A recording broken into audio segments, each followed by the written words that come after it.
सारे साइंटिस्टों ने दुनिया के बारे में जानने के लिए ऐसे एक साइंटिस्ट हुए वैगनर।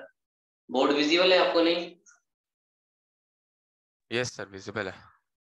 वैगनर एक साइंटिस्ट हुए जो ज्योग्राफी को स्टडी कर रहे थे। तो वैगनर जी ने अपने जो भी स्टडी किया उसके बेस पे उन्होंने जो बातें बताई उस थ्योरी को ही हम कहते हैं कॉन्टिनेंट ड्रिफ्ट थ्योरी। और वैगनर जी ने कहा था कि जब ये अर्थ बनी और बिग बैंग हुआ तो उसके बाद हमारी अर्थ ऐसी नहीं थी जैसी आज हमें दिखती है। अर्थ काफी ज्यादा डिफरेंस थी। उन्होंने बोला हमारी अर्थ के बीच में ही सारे कॉन्टिनेंट एक साथ जुड़े हुए थे और इस कॉन्टिनेंट का नाम उन्होंने दिया पेंजिया। बोला सारे कॉन्टिनेंट एक दूसरे से जुड़े हुए थे और इस कॉन्टिनेंट का नाम क्या था? पेंजिया। और पेंजिया में सब साथ में रहते थे।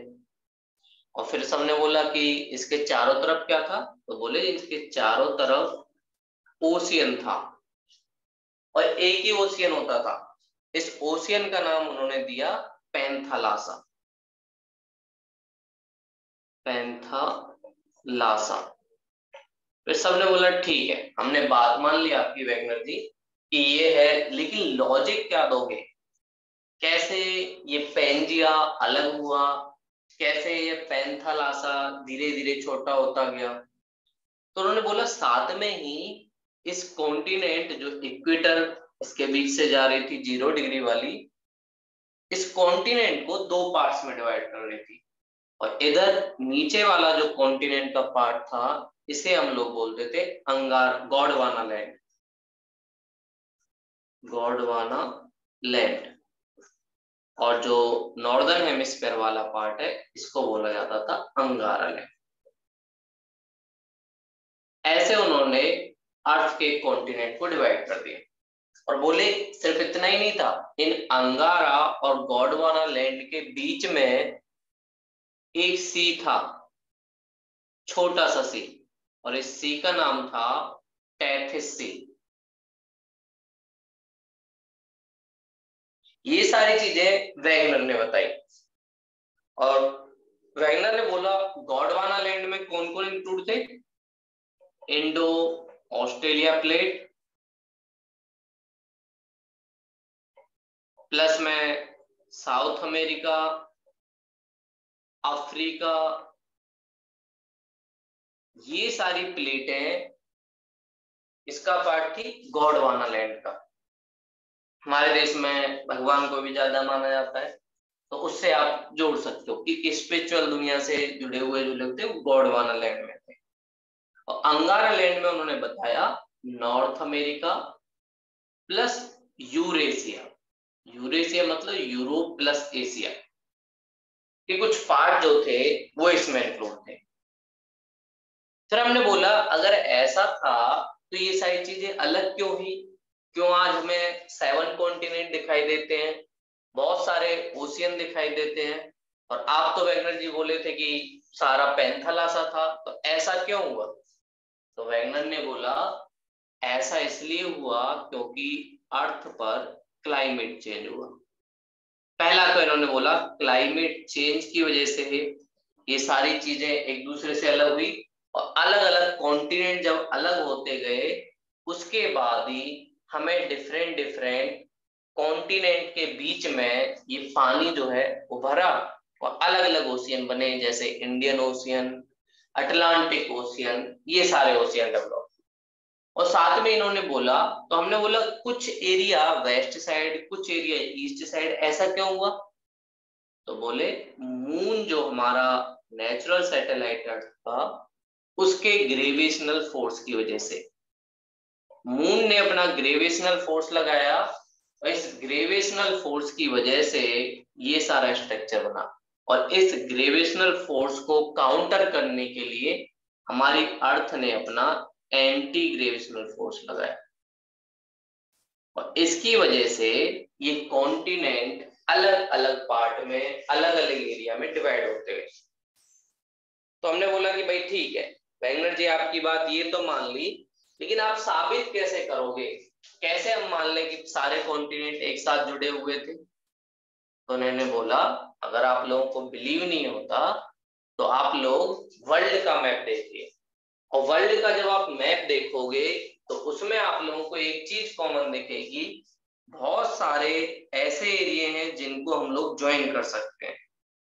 जैसे उन्होंने बोला अगर आप लोग गौर से देखोगे तो कहीं ना कहीं ये वर्ल्ड मैप तुम्हारे पास भी होगा, एटलस की बुक है ना दीप्तांशु जी, एटलस की बुक है आपके पास? हाँ सर। हाँ हेलो। बिल्कुल आ रही है वर्ड सारे।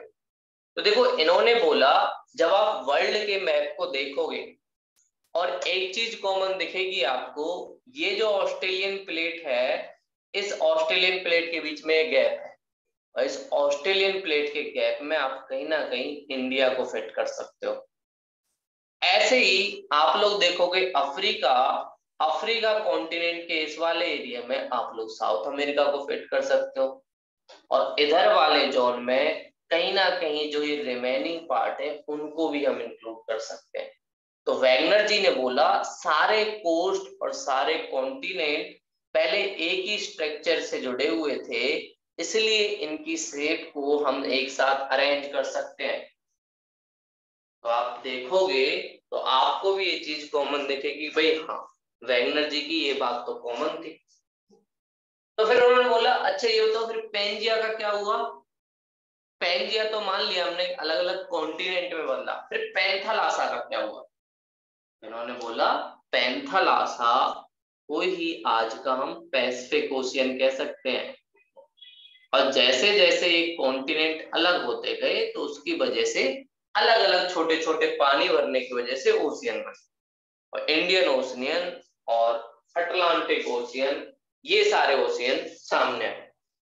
और साथ में इन्होंने एक और बात बताई, बोले अगर आपको और विश्वास नहीं होता तो एक चीज बताओ, जो एरिया वार्म होता है वहां पर आपको कोल,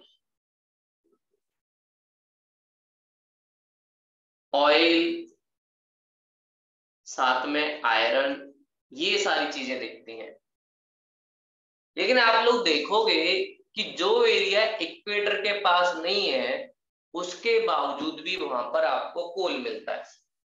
तो इसका मतलब कोल बनने के लिए एक प्रोसेस होता है, और उसके लिए एक सेडिमेंट्री रॉक का होना जरूरी है, और sedimentary rock layer to layer deposit होना जरूरी है। और दूसरी बात यहाँ की दो चीजें, एक हाई टेम्परेचर दूसरा हाई प्रेशर, और उसके बाद कुछ सालों के बाद कोल या ऑयल इनका डेवलपमेंट होता है। लेकिन कुछ एरिया जो इस इक्वेटर से या ट्रॉपिकल एरिया से बहुत दूर है वहां पर भी आपको कोल दिखाई देता है, जैसे यूरोप। यूरोप जो कॉन्टिनेंट है काफी ज्यादा दूर है ट्रॉपिकल एरिया से, फिर भी यूरोप के नीचे हमें कोल दिखाई देता है। आप जर्मनी में देखेंगे वहां पे कोल दिखाई देता है, फ्रांस में कोल दिखाई देता है, यूके में कोल दिखाई देता है। तो वैगनर जी ने बोला आप एक चीज बताओ, जो वार्म एरिया नहीं था तो वहां का टेम्परेचर हाई कैसे हुआ, और टेम्परेचर हाई हुआ इस वजह से जो प्लांट के रेजिड्यू थे या किसी एनिमल के रेजिड्यू थे वो इस फॉर्म में या इस रिसोर्स में चेंज हुए। तो एक बात इन्होंने ये बोली, और दूसरा इन्होंने बोला जो कंट्रियां ट्रॉपिकल हैं वहां पे आपको उस टाइम की आइस के एविडेंस भी दिखते हैं, जैसे इंडियन कॉन्टिनेंट, साथ में ही आपको अफ्रीकन कॉन्टिनेंट दिखाई देता है। जो आज के टाइम ट्रॉपिकल कंट्री में आते हैं वहां पे आइस का होना ये प्रूफ करता है कि पहले ये लोग एक दूसरे से जुड़े हुए। साथ में इन्होंने एक और चीज बताई, बोले एक स्नैक है जिसका नाम है लेमन, ये नॉर्मली रहता है यूरोप में, लेकिन जब सर्दियां बढ़ती हैं तो ये लेमन जो स्नैक है ये थोड़ा वेस्ट की तरफ जाता है, और इस लेमन स्नैक के जो फॉसिल फ्यूल है हमें एक तरफ यूरोप में दिखते हैं, दूसरी तरफ यूके और नॉर्थ जो यूएसए है और नॉर्थ अमेरिका कॉन्टिनेंट है उसमें दिखते हैं। और आप लोग डिस्टेंस मेजर करोगे तो नॉर्थ अमेरिका कॉन्टिनेंट और यूरोप के बीच काफी ज्यादा डिफरेंस है, नॉर्थ अटलांटिक ओशियन दिखता है। लेकिन आज भी ये स्नेक कहीं ना कहीं उस कॉन्टिनेंट की तरफ जाने की कोशिश करते हैं, लेकिन समुद्र में डूब जाते हैं। तो इससे भी पता चलता है कि ये स्पीसीज पहले सब जगह कॉमन थी, और क्योंकि पहले एक दूसरे से जुड़ी हुई थी इसलिए स्नेक एक जगह से दूसरी जगह जाया करता था। तो ये भी इन्होंने बोला कि फॉसिल एविडेंस भी हमें शो करते हैं कि भैया कहीं ना कहीं ये एक दूसरे से जुड़े हुए थे। और इस बात को बहुत सारे साइंटिस्टों ने माना, बोले वैगनर जी कह तो सही रहे थे। और फिर उसी के बाद कॉन्टिनेंट ड्रिफ्ट थ्योरी, और इनके लिए इस रीजन को मानने का एक सबसे बड़ा रीजन, कुछ लोग बोलते हैं क्लाइमेट चेंज, और दूसरा बोलते हैं कि भैया यहाँ पर पहले जो चेंज हुआ उसी वजह से कॉन्टिनेंट अलग हुए और फिर हमें 7 कॉन्टिनेंट दिखाई देते हैं। और इसी चीज को, वैगनर जी की चीज को, एक और पर्सन थे जिनका नाम था Harry हेस। Harry हेस continent drift theory के अलावा एक और थ्योरी देते हैं, और वो बोलते हैं हैरी हेस जी कि जैसे कॉन्टिनेंट की थ्योरी चली ऐसे ही एक थ्योरी और थी जिसका नाम था सी फ्लोर स्प्रेडिंग। जो सी का फ्लोर होता है या ओशियन का फ्लोर जो होता है वो भी कहीं ना कहीं एक्सपेंड करता है। सी फ्लोर स्प्रेडिंग, ये स्प्रेडिंग करता है और इसका रीजन होता है डाइवर्जेंट प्लेट का होना।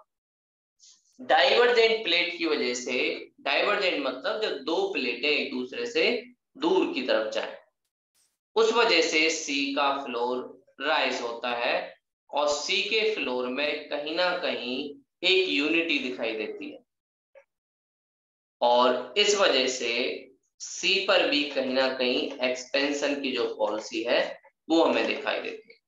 और सी का जो फ्लोर है जो बसाल्ट से बना हुआ है उसमें हमें इधर वाले टाइम में और इधर वाले टाइम में दोनों में एक इक्वालिटी दिखाई देती है। इससे पता चलता है कि इस सी का फ्लोर कहीं ना कहीं एक ही टाइम में बना है और हर बार यहाँ पर न्यू टाइम के हिसाब से जो रॉक स्ट्रक्चर है वो दिखाई देता है। इसलिए बोला भी जाता है जो कॉन्टिनेंट की जो रॉक है या जो स्ट्रक्चर है वो ओल्ड है, और सी फ्लोर का जो रॉक है इधर वाला ये न्यू है। और इस सी फ्लोर को स्टडी करके ही हम लोग कई बार बहुत सारे टाइम पीरियड के बारे में जानते हैं कि भाई कब क्या हुआ, पेंजिया में क्या हुआ, जुरासिक पीरियड में क्या हुआ। तो ये सारी चीजें हम किसके द्वारा जानते हैं? Sea floor rise. और इन्होंने बोला इस सी फ्लोर राइज की वजह से ही दुनिया में बहुत सारे रिजेस आपको दिखाई देते हैं जो सी के अंदर बनते हैं। जैसे माउंटेन जो होता है वो हमें दिखाई देता है लैंड के ऊपर, सरफेस के ऊपर, ऐसे सी के नीचे वाले पार्ट में भी बहुत सारी चीजें डेवलप हुई। और फिर बाद में सी फ्लोर स्प्रेडिंग, हैरी हेस वाली और वैगनर जी की कॉन्टिनेंट ड्रिफ्ट थ्योरी, इन दोनों थ्योरियों को जोड़ दिया गया और इन दोनों थ्योरियों को जोड़ के एक नई थ्योरी दी गई बहुत सारे साइंटिस्टों ने, जिसे उन्होंने बोला प्लेट टेक्टोनिक थ्योरी। उन्होंने बोला कि अर्थ जो है डिफरेंट डिफरेंट प्लेट से बना हुआ है। जैसे हमारी खाने वाली प्लेट होती है, ऐसे ही हमारा अर्थ एक अनस्टेबल प्लेनेट है जिसमें बहुत सारी प्लेटें हैं, और ये प्लेटें स्टेबल नहीं है, अनस्टेबल प्लेटें हैं। और इसको प्लेट टेक्टोनिक थ्योरी को बेस जो प्रोवाइड किया, एक तो कॉन्टिनेंट ड्रिफ्ट थ्योरी और दूसरा सी फ्लोर राइज थ्योरी, इन दोनों ने कहीं ना कहीं बेस पर। तो अगला हमारा पार्ट आता है कि भाई कॉन्टिनेंट प्लेट टेक्टोनिक थ्योरी क्या हो। कैसे प्लेटें रन करती हैं, क्या इम्पैक्ट पड़ता है। और अगर हम प्लेट टेक्टोनिक थ्योरी को जान लें तो इसके थ्रू ही हम वर्ल्ड में अर्थक्वेक कैसे आते हैं उसको जान सकते हैं, वर्ल्ड में वॉल्केनिक एक्टिविटी कहाँ कहाँ आती है उसको जान सकते हैं, और वर्ल्ड में कैसे कैसे बहुत सारे माउंटेन का डेवलपमेंट हुआ, ये सारी चीजें भी हम किसके थ्रू जान सकते हैं, प्लेट टेक्टोनिक थ्योरी के। तो अगला हम पार्ट पढ़ेंगे प्लेट टेक्टोनिक थ्योरी, जो दोनों इन थ्योरीज का मिक्स वाला पार्ट है। तो प्लेट टेक्टोनिक थ्योरी पहली बात बोलती है कि भैया जब हमने ये जाना कि भाई अर्थ के इंटीरियर पार्ट में क्या है, तो हमें पहली बात तो ये पता चली कि इंटीरियर पार्ट को जब हमने स्टडी किया अर्थक्वेक के बेस पर, तब हमें पता चला कि भैया क्या क्या चीजें हमारे इंटीरियर पार्ट में है। तो इन्होंने बोला, हमने पहले सिंपल वे में इसको डिवाइड किया। हमने पहली लेयर को बोला क्रस्ट, दूसरी लेयर को हमने बोला मेंटल, तीसरी लेयर को हमने बोला कोर। ये हमने डिवाइड किया नॉर्मली। और क्रस्ट को हमने डेंसिटी के बेस पे क्या बोला, सियाल, सिलिकॉन, एल्यूमिनियम जिसमें है। मेंटल को हमने डेंसिटी के बेस पे क्या बोला, सीमा, सिलिकॉन, मैग्नीशियम में जिसमें है। और इसको बोला निफिल, जिसमें आयरन है, निकिल, फेरेनहाइट। ये सारी चीजें हमें दिखाई देती है। और इसके थ्रू हमने ये भी जाना जो क्रस्ट वाला लेयर है वो होता है सॉलिड, मेंटल वाला जो लेयर है वो होता है लिक्विड। और फिर हमने जाना जो एक्सटर्नल लेयर है कोर की, वो तो होती है लिक्विड, बट नीचे वाली जो लेयर है कोर की, जिसे हम इंटरनल कोर कहते हैं, वो वाली लेयर हमें दिखती है सॉलिड। और उसके सॉलिड होने का रीजन प्रेशर का हाई होना। ये सारी चीजें हमें दिखाई देती है। इसका मतलब कहीं ना कहीं क्रस्ट वाली जो लेयर है वो एक तरीके से फ्लोट करती है मेंटल वाली लेयर पे, और इस फ्लोटिंग की वजह से बहुत सारी जो प्लेटें अर्थ पे हैं वो अभी भी मूव कर रही है। और हम लोग देखते भी हैं जब हम लोग अपनी जमीन खोदते हैं तो नीचे हमें बहुत सारा पानी मिलता है, कहीं पे आप लोगों को ऑयल मिलेगा। तो इसका मतलब ऊपर वाली क्रस्ट वाली प्लेट नीचे वाली मेंटल प्लेट के ऊपर एक तरीके से फ्लोट कर रही है। और इन प्लेटों के बीच जो डायरेक्शन होती है उसी के बेस पे प्लेट टेक्टोनिक थ्योरी को कई पार्ट्स में डिवाइड किया जाता है। इन दो प्लेटों के बीच जो चीजें हो सकती है, या तो ये दोनों प्लेटें एक दूसरे से दूर जा सकती हैं, और इसी चीज को हमने बोला सी फ्लोर राइज, और इसे कहते हैं डाइवर्जेंट प्लेट, जब दोनों प्लेट एक दूसरे से दूर जा रही हो, डाइवर्जेंट प्लेट। अगला जो प्लेट हो सकता है कि ये दोनों प्लेटें एक दूसरे के पास में आए, और इसे हम क्या कहते हैं, कन्वर्जेंट प्लेट।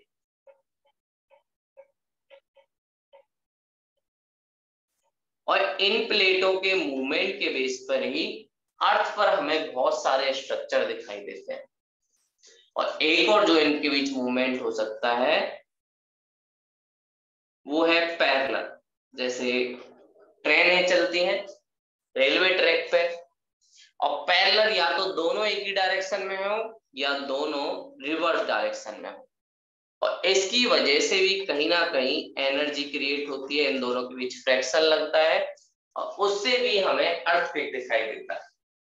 तो ऐसे इन्होंने 3 पार्ट में इन चीजों को डिवाइड किया, और इन्होंने बोला कि ऐसे कहीं ना कहीं हमें बहुत सारी चीजें अर्थ के ऊपर दिखाई देती है। और प्लेट टेक्टोनिक थ्योरी कोशिश करती है कि भाई इन प्लेटों के बीच जो कॉम्बिनेशन है उसको हम कैसे समझ सकते हैं। हमें पता है कि भाई हमारी इस अर्थ पर 7 कॉन्टिनेंट हैं। नॉर्थ अमेरिका कॉन्टिनेंट है, साउथ अमेरिका कॉन्टिनेंट है, अफ्रीकन कॉन्टिनेंट है, उधर ऊपर यूरोपियन कॉन्टिनेंट है। नीचे की तरफ साइड में ईस्ट की तरफ जब जाओगे तो एशियन कॉन्टिनेंट, जो सबसे बड़ा कॉन्टिनेंट है, चाहे पॉपुलेशन के बेस पे हम लें या फिर उसके एरिया के बेस पे हम लें। ऐसे ही ऑस्ट्रेलियन कॉन्टिनेंट दिखता है। उधर नीचे की तरफ साउथ में हमें अंटार्कटिका, वो भी एक कॉन्टिनेंट दिखता है। तो ऐसे ही, और एक जो प्लेट है जिसका नाम है पैसिफिक प्लेट, वो कैसा है, ओशियन प्लेट का एग्जांपल। तो जब ये सारी चीजें होती हैं, डाइवर्जेंट प्लेट होता है कि भाई एक दूसरे से प्लेटें जब दूर जाती हैं, इस डाइवर्जेंट प्लेट में एक फोर्स लगता है जिसे हम कहते हैं टेंशन फोर्स। और इस टेंशन फोर्स की वजह से जब ये एक दूसरे से दूर जाएंगी, मान ली कोई भी ज्वाइंट चीज है और उसको आप एक दूसरे से दूर करोगे, तो कहीं ना कहीं धीरे धीरे उसमें क्रैक आना स्टार्ट हो जाएगा। और क्रैक के बाद धीरे धीरे वो दोनों चीजें एक दूसरे से डिवाइड हो जाएंगी। ऐसा ही होता है सी फ्लोर के नीचे। और जब ये चीजें डिवाइड होती हैं तो ये एक दूसरे से दूर जाएंगे, तो यहाँ पे प्रेशर कम होगा, और प्रेशर कम होने की वजह से टेम्परेचर बढ़ेगा। और जब ये टेम्परेचर बढ़ता है, इस वजह से यहाँ पर रिफ्ट वैली की जो एरिया है उसमें एक्सपेंशन की वजह से प्रेशर कम हुआ, टेम्परेचर बढ़ा, और जो मेग्मा है वो इन लेयर्स को तोड़ते हुए ऊपर की तरफ आता है। और इस मेग्मा की वजह से शुरुआत में यहाँ पर अर्थक्वेक, क्योंकि वॉल्केनिक एक्टिविटी होगी तो अर्थक्वेक आपको दिखेगा। और फिर जो मेग्मा नीचे, जैसे हमने कल जाना था कि भाई जिसमें सिलिका की क्वांटिटी कम होती है, क्योंकि सी फ्लोर वाली ये एक तरीके से प्लेट है, तो यहाँ पर पेरिडोटाइट जो मेग्मा है वो एक तरीके से बाहर की तरफ आएगा, जिसमें सिलिका काफी कम है। और धीरे धीरे ये जो बाहर आएगा, इसकी वजह से हमें ओशियन के जो सी फ्लोर है ये रिज देखने को मिलेंगे, जिसे हम कहते हैं। और ये रिज हमें कहाँ कहाँ देखने को मिलेगा, ये रिज हमें देखने को मिलेगा इंडियन ओशियन रिज में, पैसिफिक ओशियन रिज में, अटलांटिक ओशियन रिज में। ये सारी जगह हमें रिज दिखाई देते हैं, और इसका रीजन डाइवर्जेंट प्लेट का होना। और आप देख भी सकते हैं वर्ल्ड का, जब आप मैप देखोगे तो आपको ऐसे दिखाई देगा। ये देखो, ये जो सीढ़ियां जो बन रही है, आपके पास भी मैप होगा ना, तो आप भी अपने उसमें देखना। ये जो सीढ़ियां बन रही है, इन लोगों ने बोला कि कहीं ना कहीं ओशियन भी जो प्लेट है वो डाइवर्जेंट की वजह से धीरे धीरे एक दूसरे से दूर जा रहे हैं। और दूर जाने की वजह से यहाँ पे बहुत सारी चीजें हमें दिखाई देती हैं। ऐसा ही अटलांटिक ओशियन में होता है, ऐसा ही पैसिफिक में होता है, ऐसा ही इंडियन ओशियन में होता है। तो ये सीढ़ियां जो आपको दिख रही हैं, ये सारी सीढ़ियां एक तरीके से इस रिज के स्ट्रक्चर को दिखाई देती है। ठीक है, आपको भी दिख रहा होगा, आप भी देखना पेज नंबर 119, इस पे आपको दिखेगा। तो ये वाली चीज किस वजह से हुई, डाइवर्जेंट प्लेट की वजह से। और डाइवर्जेंट प्लेट की वजह से ये सारे जो रिज है वो हमें डेवलप दिखाई देते हैं। और इसकी वजह से ही कहीं ना कहीं आपको ओशियन के अंदर, क्योंकि इस डाइवर्जेंट प्लेट से ओशियन फ्लोज का राइज हुआ, इसलिए इसे कहते हैं क्रिएटिंग प्लेट, कि भैया ये प्लेट कहीं ना कहीं कुछ चीजों को डेवलप कर रही है। और इससे अगली वाली जो प्लेट आती है जिसे हम कहते हैं कन्वर्जेंट प्लेट। कन्वर्जेंट प्लेट में और भी बहुत सारी चीजें इन्वॉल्व होती हैं। कन्वर्जेंट प्लेट में हमने देखा कि भाई दो प्लेटें एक दूसरे से टकरा सकती हैं। और कन्वर्जेंट प्लेट को इसलिए हम कई और पार्ट में भी पढ़ते हैं, कन्वर्जेंट प्लेट। इसमें हमें 3 सब पार्ट दिखाई देते हैं। या तो एक ओशियन प्लेट, दूसरा कॉन्टिनेंट प्लेट, इसके बीच हमें कन्वर्जेंट दिखाई देता है। दूसरा हमें 2 कॉन्टिनेंट प्लेट के बीच भी कन्वर्जेंट दिखाई दे सकता है। तीसरा 2 ओशियन प्लेट के बीच भी हमें कन्वर्जेंट दिखाई दे सकता है। तो अलग अलग प्लेटों के बीच जो कन्वर्जेंस होता है या एक तरीके से टक्कर होती है, उससे हमें अलग अलग चीजें दिखाई देती हैं। और एक चीज, जो ओशियन का बेसिन होता है वो काफी ज्यादा बड़ा है, और हमारे अर्थ पर सबसे ज्यादा जो चीज है वो है ओशियन, जिसमें 70% वाटर है। हमारी अर्थ के आसपास 70% वाटर है, और हमारी बॉडी के अंदर भी 70% वाटर रहता है। तो इस वजह से इसका बेसिन भी बड़ा होता है। ओशियन जो प्लेट है वो हैवी होती है as compared to continent plate. पहला एक रीजन, इसके पास ज्यादा पानी का होना, वॉल्यूम काफी ज्यादा है, इसलिए इसका मास बढ़ जाता है। दूसरी तरफ ओशियन प्लेट का जो फ्लोर है वो भी बहुत बड़ा है, इस वजह से भी ये हैवी है। और कॉन्टिनेंट प्लेट हल्का होता है, इसलिए ये जो मेंटल वाली प्लेट जो लिक्विड होती है उसके ऊपर तैरता रहता है। और जिस जिस कॉन्टिनेंट पे हम लोग रहते हैं वो कहीं ना कहीं सी से ही राइज हुआ एक प्लेट का पार्ट है, बस वो थोड़ा सा ऊपर दिखाई देता है। जैसे हमने सुना भी है भाई, पहले द्वारका हुआ करती थी गुजरात में, और सी फ्लोर राइज होने की वजह से द्वारका नीचे डूबी। ऐसे ही आज के टाइम भी क्लाइमेट चेंज की वजह से बोला जाता है, बहुत बड़े बड़े शहर, जैसे आपने इंडोनेशिया के बारे में सुना होगा, उन्होंने अपनी कैपिटल चेंज कर दी। और उस कैपिटल को चेंज करने का रीजन, सी का जो वाटर लेवल है वो धीरे धीरे बढ़ रहा था, और उस वाटर लेवल के बढ़ने की वजह से जकार्ता जो उनकी कैपिटल है वो धीरे धीरे डूबती जा रही थी या सिंक होती जा रही थी। इस वजह से उन्होंने अपनी कैपिटल को ही चेंज करने का सोचा। ओशियन और कॉन्टिनेंट प्लेट हमें दिखाई देता है, एक तो आप देखेंगे नॉर्थ अमेरिका वाली साइड, नॉर्थ अमेरिका का मैप आपने देखा होगा, उस वाली साइड हमें दिखाई देता है। नॉर्थ अमेरिकन प्लेट, ये नॉर्थ अमेरिकन प्लेट है जो इधर मैंने बनाई है, और इसके वेस्टर्न कोस्ट की तरफ आपको पैसिफिक ओशियन दिखेगा। तो जब इन दोनों प्लेटों के बीच कन्वर्जेंट होता है, क्योंकि पैसिफिक प्लेट या ओशियन जो प्लेट है वो थोड़ी हैवी होती है, तो ये heavy plate Pacific north American plate के नीचे जाती है। और जब ये नीचे की तरफ जाती है तो ये कहीं ना कहीं ओशियन ट्रंच बनाती है। ट्रंच मतलब नीचे की तरफ जाना, एक तरीके से गर्त में नीचे की तरफ निकल जाना। और जब ये नीचे जाती है तो बहुत सारी लेयर्स को तोड़ती है, और लेयर्स को तोड़ने के बाद नीचे जो मेंटल में लिक्विड जो चीजें हैं, मेग्मा है, उस मेग्मा को बाहर निकालती है।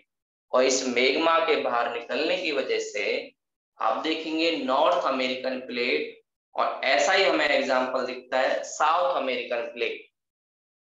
इन दोनों प्लेटों की तरफ आपको वॉल्केनिक एक्टिविटी, साथ में अर्थक्वेक, ये सारी चीजें बहुत कॉमन दिखाई देंगी। और क्योंकि यहाँ कन्वर्जेंट हुआ और इस वजह से कंप्रेशन हुआ,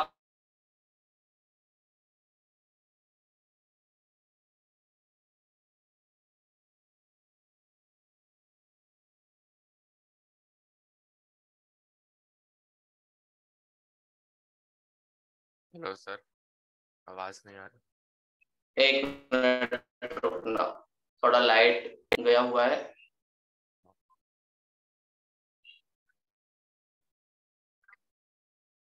तो इन्होंने बोला कि भैया ये पैसिफिक जो ओशियन प्लेट है वो नीचे की तरफ गई, और इस नीचे जाने की वजह से कहीं ना कहीं लेयर टूटी और लेयर टूटने के बाद मेग्मा जो हॉट मटेरियल था वो बाहर की तरफ आया, और ये हॉट मटेरियल जब बाहर की तरफ आया तो नॉर्थ अमेरिकन प्लेट और साउथ अमेरिकन प्लेट के वेस्टर्न पार्ट की तरफ हमें अर्थक्वेक, वॉल्केनिक एक्टिविटी और कंप्रेशन फोर्स की वजह से फोल्डेड माउंटेन भी बनते हुए दिखाई देते हैं। फोल्डेड माउंटेन या किसी भी चीज को आप कंप्रेस करोगे तो उसमें एक लेयर सी दिखाई देगी, लेयर सी दिखाई देगी। वहीं पर आपको फोल्डेड माउंटेन दिखाई देते हैं। तो आप देखेंगे नॉर्थ अमेरिका में आपको दिखेगा जो फोल्डेड माउंटेन का एग्जांपल है। वहीं साउथ अमेरिका एंडीज माउंटेन, ये दोनों चीजें आपको वेस्ट साइड में दिखाई देंगी। और ये इस चीज को शो करता है कहीं ना कहीं जो कन्वर्जेंट प्लेट हुई उसकी वजह से नॉर्थ अमेरिका और साउथ अमेरिका में कहीं ना कहीं ये माउंटेन का जो चेन है वो बनता हुआ दिखाई देता है। और ये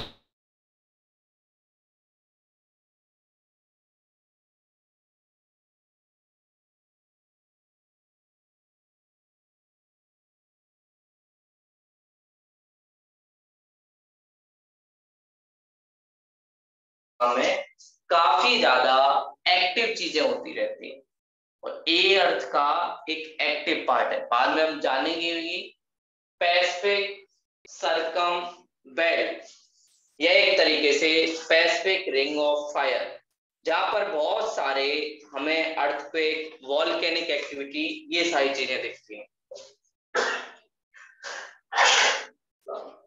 ठीक है, ये सारी चीजें हमें दिखती हैं। अगली बात, जब इनसे पूछा गया भाई कॉन्टिनेंट कॉन्टिनेंट कहां दिखता है, तो इन्होंने बताया देखो पहले इंडियन जो प्लेट थी और साथ में ऊपर यूरेशियन प्लेट थी, इन दोनों के बीच पहले एक ओशियन हुआ करता था जिसे इन्होंने क्या बोला, टेथिस ओशियन। और इस टेथिस ओशियन का धीरे धीरे कम होने की वजह से हमें इंडियन प्लेट के ऊपर ट्रांस हिमालय दिखाई देता है। और ट्रांस हिमालय कंप्रेशन की वजह से बना, इसलिए वो एक फोल्डेड माउंटेन है। और वहां पे हमें बहुत सारी पीक भी दिखाई देती है, बहुत सारी रेंज भी दिखाई देती है, काराकोरम, लद्दाख, जास्कर, माउंट केटू जो काराकोरम का एक पार्ट है और इंडिया की सबसे हाईएस्ट पीक है। ये सारी चीजें टेथिस सी के एक तरीके से धीरे धीरे कम होने की वजह से बनी। और टेथिस सी यहाँ पे था, ये कैसे पता चला, तो यहाँ पर ऐसी फिशिस के फॉसिल फ्यूल मिले हैं जो सिर्फ ओशियन में पाए जाते हैं। अब कोई ओशियन की फिश ऐसा तो हो नहीं सकता कि हिमालय चढ़ जाएगी, इस वजह से उसके फॉसिल फ्यूल हो सकते हैं। या कोई इंसान लेके गया होगा, इंसान लेके जाएगा, एक कार लेके जाएगा। तो कहीं ना कहीं ये चीज को साबित करता है कि हाँ भाई यहाँ पर पहले एक सी था, टेथिस सी, और टेथिस सी का धीरे धीरे सिकुड़ने की वजह से ट्रांस हिमालय का डेवलपमेंट हुआ। और जब ये ट्रांस हिमालय खत्म हो गया तो डायरेक्टली इंडियन प्लेट एक तरीके से कन्वर्जेंट होने लगी, किसके साथ, यूरेशियन प्लेट के साथ। और इंडियन प्लेट क्योंकि यूरेशियन प्लेट से ज्यादा हैवी है तो इंडियन प्लेट नीचे की तरफ जाती है। बट इंडियन प्लेट इतनी ज्यादा हैवी नहीं है जितनी ओशियन वाली है, इसलिए इंडियन प्लेट और यूरेशियन के बीच जो कन्वर्जेंट दिखाई देता है उसमें आपको अर्थक्वेक तो दिखाई देंगे लेकिन आपको वॉल्केनिक एक्टिविटी नहीं दिखाई देगी। और उसका रीजन, वॉल्केनिक एक्टिविटी के लिए सबसे पहले मेग्मा का बाहर आना जरूरी है। और मेग्मा बाहर जब आएगा, जब ऊपर वाला क्रस्ट वाला लेयर टूटेगा तभी मेग्मा बाहर आता है। सिर्फ ऊपर वाले लेयर जो क्रस्ट के बाद जो मेंटल लेयर है वहां से मेग्मा बाहर निकलेगा लिक्विड फॉर्म में, और तब यहाँ पे वॉल्केनिक एक्टिविटी। और आप देखते भी हैं इंडिया के हिमालय वाले जोन में आपको बड़े बड़े अर्थक्वेक दिखाई देंगे लेकिन वॉल्केनिक एक्टिविटी नहीं दिखाई देगी। और उसका रीजन, हमारी प्लेट धीरे धीरे चल तो रही है उसकी डायरेक्शन है कि वो नीचे जा रही है, और इसलिए बोला जाता है अभी भी हिमालय डेवलप हो रहा है। और फिर यहाँ पर हमें माउंटेन की बहुत सारी रेंजेस, ट्रांस हिमालय के बाद ग्रेट हिमालय, ग्रेट हिमालय के बाद लेसर हिमालय या हिमाचल हिमालय, और उनके फुटहिल्स में हमें शिवालिक हिमालय दिखाई देता है, जिसे बहुत सारी रिवर के द्वारा, इरोजन के द्वारा उसे डेवलप किया गया, और उसके नीचे हमें नॉर्दर्न प्लेन दिखाई देता है। तो ये कॉन्टिनेंट का एग्जांपल दिया, इंडो या इंडिया, इंडिया और यूरेशियन जो प्लेट है, इनके बीच जो चीजें हुई उसकी वजह से ये सारी चीजें हुई। तो इसी को हम कहते हैं कन्वर्जेंट प्लेट का कॉन्टिनेंट पार्ट। अगला जो पार्ट हुआ, इन्होंने बताया कि दो ओशियन के बीच भी कन्वर्जेंट प्लेट हो सकती है। तो हमने पूछा ओशियन का एग्जांपल बताओ, बताइए ये कहाँ है। तो इन्होंने बोला आप लोग साउथ चाइना सी में जाना, तो साउथ चाइना सी में आप लोगों को दिखेगा कि वहां पर एक तरफ पैसिफिक ओशियन जो प्लेट है वो, दूसरी तरफ साउथ चाइना सी उसकी जो प्लेट है वो, जो पैसिफिक ओशियन का एक पार्ट है। इन दोनों के बीच जब टकराव होता है, कन्वर्जेंट होता है, तो जो पैसिफिक ओशियन की जो प्लेट है वो नीचे की तरफ जाती है। और क्योंकि ये सारी चीजें सी के पास हो रही होती है, यहाँ पर सेडिमेंट कम होते हैं, तो होना तो ये चाहिए था कि फोल्डेड जब चीजें हो रही हैं, कंप्रेशन फोर्स लग रहा है, तो यहाँ पे भी फोल्डेड माउंटेन बनने चाहिए, लेकिन सेडिमेंट अवेलेबल ना होने की वजह से यहाँ से वॉल्केनिक एक्टिविटी तो निकलती है, बट वॉल्केनिक एक्टिविटी की वजह से फोल्डेड माउंटेन ना बन के कुछ आइलैंड हमें दिखाई देते हैं। और इन आइलैंडों में कुछ फेमस आइलैंड है, जैसे जापान आइलैंड, आपने सुना भी होगा। जापान आइलैंड में सबसे ज्यादा वॉल्केनिक एक्टिविटी, अर्थक्वेक, सुनामी, ये सारी चीजें आपको देखने को मिलती है। उसका रीजन यहाँ पर दो ओशियन प्लेट का आपस में कन्वर्जेंट होना। और ये ओशियन प्लेट है तो थोड़ा डीप में जाती है, डीप में जाएगी तो अपर लेयर जो क्रस्ट वाली उसे तोड़ेगी, और उसे तोड़ने के बाद मेंटल से मेग्मा लेके आएगी, और जब वो मेग्मा बाहर आएगा तो लावा बनेगा। तो ऐसी सारी चीजें होने की वजह से पैसिफिक ओशियन कहीं ना कहीं बहुत ज्यादा एक्टिव ओशियन है, और इसीलिए पैसिफिक ओशियन को हम रिंग ऑफ फायर भी कहते हैं, रिंग ऑफ फायर। और आपको दिखेगा भी, जो हमने नॉर्थ अमेरिका और साउथ अमेरिका प्लेट देखी, जहाँ पे एक ओशियन और कॉन्टिनेंट प्लेट देखी, वो भी कहीं ना कहीं पैसिफिक ओशियन का पार्ट है। और जो हमारे कोस्ट का या कॉन्टिनेंट का वेस्ट कोस्ट होता है, वो ओशियन का ईस्ट कोस्ट होता है। तो आप देखेंगे पैसिफिक ओशियन के ईस्ट कोस्ट में, जहां पर कन्वर्जेंट प्लेट हो रहा है ओशियन और कॉन्टिनेंट का, नॉर्थ अमेरिका साउथ अमेरिका, वहां पे भी वॉल्केनिक एक्टिविटी होंगी, वहां पर भी आपको अर्थक्वेक दिखाई देगा।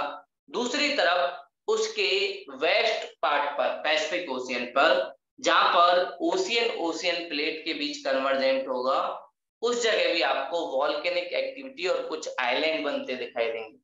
और इसी चीज को हम कहते हैं सरकम पैसिफिक रिंग। इसके ऊपर क्वेश्चन पूछा गया कई बार, सरकम पैसिफिक रिंग, और यूपीएससी ने तो मेंस में भी क्वेश्चन पूछा जाता कि what is circum Pacific ring, give some reason for their critical analyse, कि क्यों हम इसको सरकम पैसिफिक रिंग कहते हैं, क्योंकि यहाँ पर सबसे ज्यादा एक्टिविटी आपको दिखाई देती है। और आप लोग मैप में देखोगे तो वहां पे आपको दिखाई भी देगा। देखो ये वाला जो इधर वाला जो पार्ट है, ये नॉर्थ अमेरिका, इधर आप देखेंगे तो आपको बहुत सारे ट्रायंगल दिखाई देंगे, ट्रायंगल शो करता है अर्थक्वेक को, और साथ में कुछ पॉइंट दिखाई देंगे, वो शो करता है वॉल्केनिक एक्टिविटी को।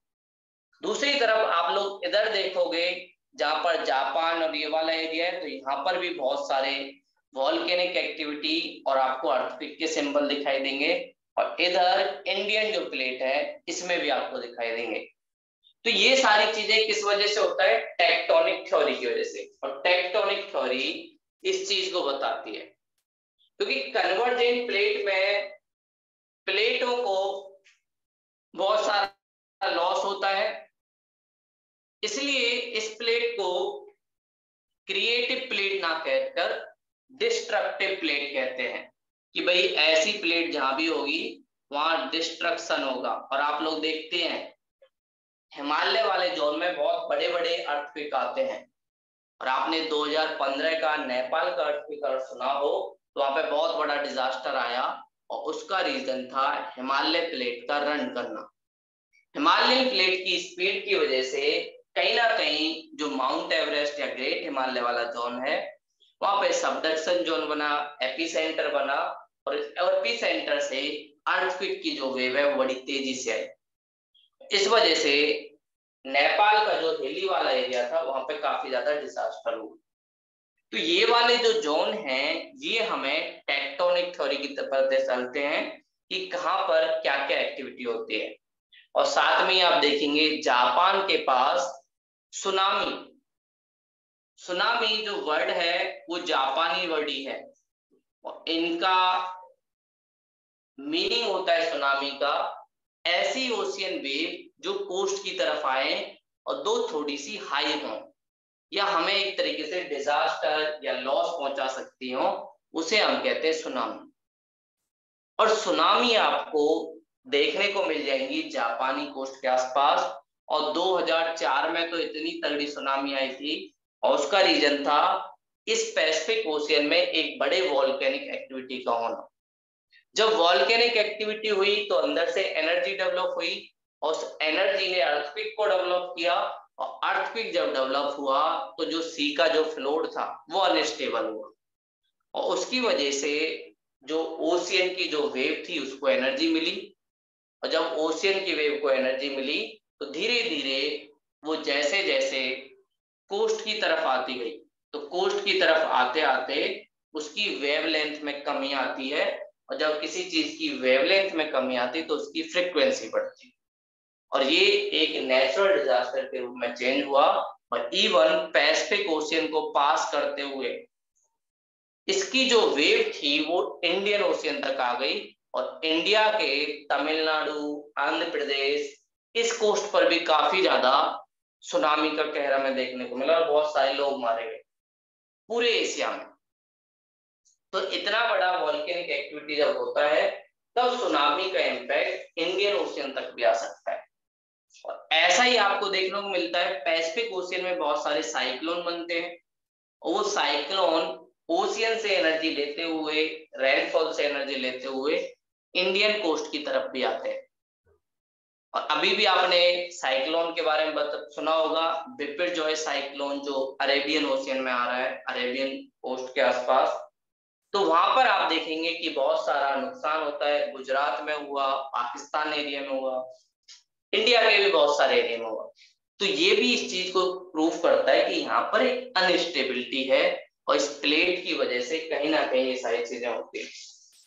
लास्ट जो हमारी प्लेट सर होती है, हाँ वो मैंने सुना था कि वो कुछ वार्म वाटर के होने की वजह से वो वॉल्केनिक वॉल्केनिक क्या बोलो सुनामी सब बनते हैं। देख, हाँ वार्म वाटर कब होता है? जब नीचे से एनर्जी आती है। वार्म वाटर भी तो कुछ ना कुछ चीज से बनेगा ना। यस। तो वार्म वाटर के लिए जो एनर्जी मिली, या तो हो सकता है उसे एनर्जी मिल जाए वॉल्केनिक एक्टिविटी की वजह से। वॉल्केनिक एक्टिविटी में बहुत सारा हॉट मटेरियल होता है, और वो हॉट मटेरियल जब ओशियन में जाएगा तो उसकी वार्म वाटर उसे वाटर को वार्म फॉर्म में चेंज कर देगा, और साथ में ही जब अर्थक्वेक आएगा उस टाइम भी एनर्जी रिलीज होगी, वो भी उसके टेम्परेचर को हाई कर देगा। ठीक है दीप्ता जी? तो वार्म वाटर यस। जो बना वो भी वॉल्केनिक एक्टिविटी या अर्थक्वेक की वजह से बना, ना कि ऐसा हुआ कि भगवान ने कोई चमत्कार किया और ओशियन का जो वाटर का टेम्परेचर है वो बढ़ गया। और आप अगर करेंगे, सन की लाइट से ज्यादा वार्म नहीं किया जा सकता, उसका रीजन वाटर में ट्रांसपेरेंसी होती है काफी ज्यादा, और ट्रांसपेरेंसी होने की वजह से वो एनर्जी को एब्जॉर्ब ना करके एनर्जी को नीचे की तरफ ले जाता है। तो इसीलिए आप देखते हैं गर्मियों के टाइम आपको जो वाटर है वो ठंडा दिखाई देगा, और सर्दियों के टाइम वाटर थोड़ा सा गर्म दिखाई देगा। उसका रीजन वो एनर्जी को अपने पास रखता है। सर्दियों के टाइम उसमें इवेपोरेशन नहीं होता, इसलिए टेम्परेचर हाई दिखता है, और गर्मियों के टाइम वो कहीं ना कहीं एनर्जी को ट्रांसफर करता रहता है, इसलिए आपको वो ठंडा दिखाई देता है। तो ये वाटर की क्वालिटी होती है। और जबकि लैंड सरफेस के साथ क्या होता है, जल्दी गर्म होता है, जल्दी ठंडा होता है। तो गर्मियों के टाइम गर्म, सर्दियों के टाइम ठंडा। ये आपको दिखेगा ऊपर की तरफ लैंड सरफेस के ऊपर, लेकिन वाटर के साथ थोड़ा रिवर्स होता है, और उसका रीजन उसका नेचर होना। ठीक है, तो ये हमारा कन्वर्जेंट प्लेट हुआ। अगला जो प्लेट पैरेलल प्लेट वाला जो हम कह रहे थे, या एक तरीके से ट्रांसफॉर्म जो प्लेट है, एक दूसरे के परपेंडिकुलर या चलती हैं, उस प्लेट में क्या होता है, तो पैरेलल प्लेट में ज्यादा एनर्जी रिलीज नहीं होगी, बस यहाँ पर फ्रैक्शन की वजह से, मान लेते हैं ये है और ये भी, तो इन दोनों के बीच जब फ्रैक्शन लगेगा, उस फ्रैक्शन की वजह से एनर्जी रिलीज होगी, और यहाँ पर अर्थक्वेक आ सकते हैं। और अर्थक्वेक यहाँ पर ज्यादा बड़े नहीं होंगे, खतरनाक नहीं होंगे। उसका रीजन, ना तो कोई वॉल्केनिक एक्टिविटी हुई है, ना एक तरीके से इतना ज्यादा कन्वर्जेंट हुआ है, कोई प्लेट नीचे की तरफ जाए, तो इस वजह से यहाँ पे अर्थक्वेक आते हैं, लेकिन बहुत छोटे। बड़े लेवल के अर्थक्वेक आपको पैरेलल प्लेट के आसपास नहीं दिखाई देंगे। इसलिए इसे कह सकते हैं कि भाई ये थोड़ी सी ना तो क्रिएटिव है ना डिस्ट्रक्टिव है, एक न्यूट्रल प्लेट है, ना क्रिएशन करती है ना डिस्ट्रक्शन करती है, दोनों के बीच का रास्ता ये वाली प्लेट अपनाती है। बट यहाँ पर अर्थक्वेक आ सकते हैं। अगर अर्थक्वेक की थोड़ा लेवल ज्यादा हुआ तो ये अर्थक्वेक एनर्जी दे सकता है ओशियन वाटर को, और इसकी वजह से भी सुनामी आ सकती है। ये सारी चीजें, और इंडिया में सुनामी नहीं आ सकती, जो हमारा हिमालय वाला पार्ट है, जो हमारी प्लेटें ऊपर की तरफ है, क्योंकि वो ओशियन में होती ही नहीं, तो हिमालय में सुनामी आने की प्रोबेबिलिटी और बहुत कम हो जाती या नहीं होती बिल्कुल। और उसका रीजन उसका जो स्ट्रक्चर है वो दूसरी तरफ बनना। तो अब हम एक बार फिर दोबारा से, मैं दोनों चीजों को एक बार, जो भी हमने प्लेट पढ़ा उनको एक बार फिर दोबारा से रिकॉल करा देता हूं। हमने तीन चीजें पढ़ी, प्लेट टेक्टोनिक थ्योरी, और प्लेट टेक्टोनिक थ्योरी का जो डेवलपमेंट हुआ, एक हुआ कॉन्टिनेंट ड्रिफ्ट थ्योरी जिसे वैगनर ने दिया। वैगनर जी ने बोला कि पहले सारे कॉन्टिनेंट एक दूसरे से जुड़े हुए थे, और जो कॉन्टिनेंट एक दूसरे से जुड़े हुए थे उसका नाम क्या था, पैंजिया, और उसके चारों तरफ जो हमें ओशियन दिखता था उसका नाम था पैंथालासा। धीरे धीरे मून के ग्रेविटेशनल फोर्स और हमारी अर्थ के एंटी ग्रेविटेशनल फोर्स की वजह से ये कॉन्टिनेंट एक दूसरे से अलग गए, और इस कॉन्टिनेंट के अलग जाने की वजह से हमारी कॉन्टिनेंट डिफरेंट डिफरेंट डायरेक्शन में गए, और डायरेक्शन में जाने की वजह से उनकी अलग अलग क्वालिटी दिखाई दी। दूसरी जो थ्योरी आई सी फ्लोर राइज, जिसे हैरी हेज ने दिया, उन्होंने बोला कि डाइवर्जेंट प्लेट काम करती है सी फ्लोर के लेवल पर, और इस डाइवर्जेंट प्लेट की वजह से सी फ्लोर का भी राइज हो रहा है, और धीरे धीरे यह आगे की तरफ बढ़ रहा है। ये सारी चीजें उन्होंने हमें बताई। तो इसमें जो डाइवर्जेंट प्लेट है, डाइवर्जेंट प्लेट जो हमें ओशियन के ऊपर दिखाई देती है, और ये कैसी है, क्रिएटिव प्लेट हमें कह सकते हैं, क्योंकि सी फ्लोर का राइज हो रहा है। दूसरा है कन्वर्जेंट प्लेट। कन्वर्जेंट प्लेट में हमने बहुत सारी चीजें देखी, एक कॉन्टिनेंट प्लेट हो सकता है, दूसरा कॉन्टिनेंट ओशियन प्लेट हो सकता है, तीसरा दोनों ओशियन प्लेट हो सकती है। ये भी एक दूसरे से टकरा सकती है, और इस वजह से भी कन्वर्जेंट होता है। कॉन्टिनेंट प्लेट का एग्जाम्पल इंडिया में दिखता है, इंडियन प्लेट और यूरेशियन प्लेट के बीच, और इन दोनों के बीच कन्वर्जेंस होने की वजह से कुछ चीजें दिखाई देती है। कॉन्टिनेंट ओशियन वाला नॉर्थ अमेरिका, साउथ अमेरिका में हमें दिखता है, ओशियन वाला हमें पैसिफिक ओशियन में दिखता है, जिसकी वजह से जापान और फिलीपींस जो आइलैंड है उनका डेवलपमेंट हुआ। ये सब इसी का पार्ट है। और जो पैरेलल प्लेट होती है या ट्रांसफॉर्म प्लेट होती है, इसमें ना क्रिएशन होता है ना डिस्ट्रक्शन होता है, एक तरीके से न्यूट्रल प्लेट। तो ऐसे हम उसके थ्रू ही, और आगे हम देखेंगे भाई कैसे कहाँ पर अर्थक्वेक दिखेगा, कहाँ पे वॉल्केनिक दिखेगी, वो सारी एक्टिविटी कहाँ देखेंगे, तो ये हम अगली क्लास में देखेंगे। अगर कोई ओके डाउट सर। है तो आप लोग पूछ सकते हो। नो पूछना सर। है कोई दिक्कत जी?